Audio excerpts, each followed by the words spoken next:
Tignan natin yung mga alaga nilang kambing. Pinakain nila. Mga native.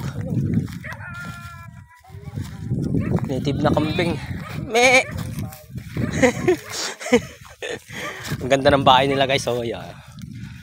Bahay. Ito yung farm nila. Kambing farm.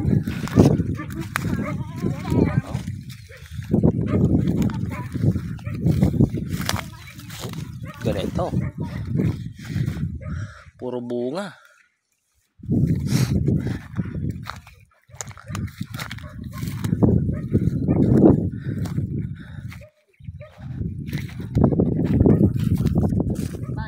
Ito yung mga naunang nagtanim guys.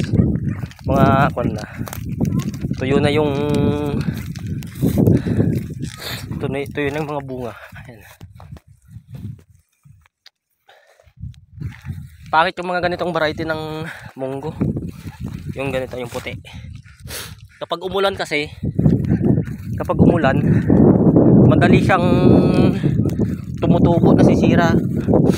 Compare dito sa mga itim. Ito. Compare dyan sa mga itim. Mas matibay sila. Mas makapal yung balat niya. Mas matigas.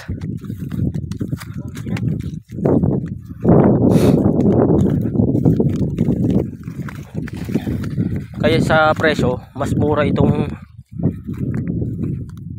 medyo puti. Mas mura siya. Ito.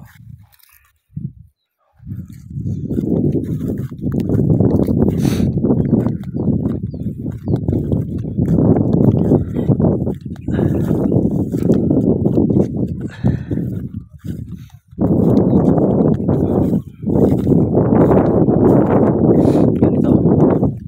Itim. Yan.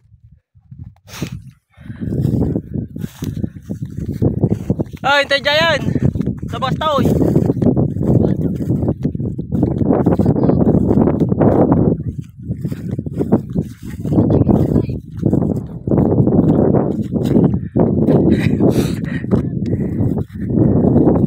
Hanggang dun.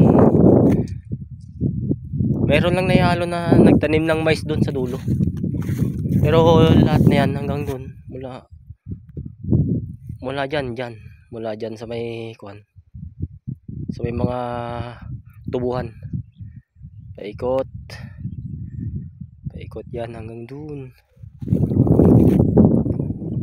Hanggang lagpas pa dyan sa may puro mga munggo ng tanim dyan.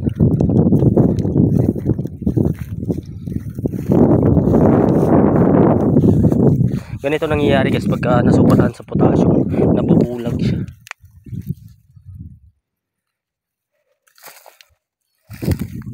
Kaya dapat alalay lang sa paggamit ng potassium tsaka yung timing.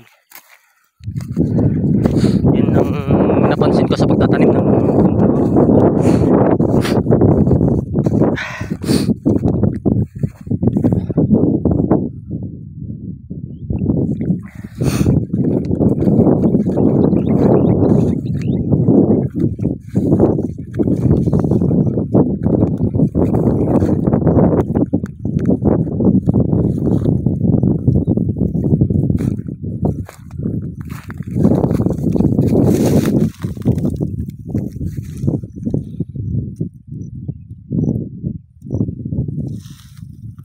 lawak.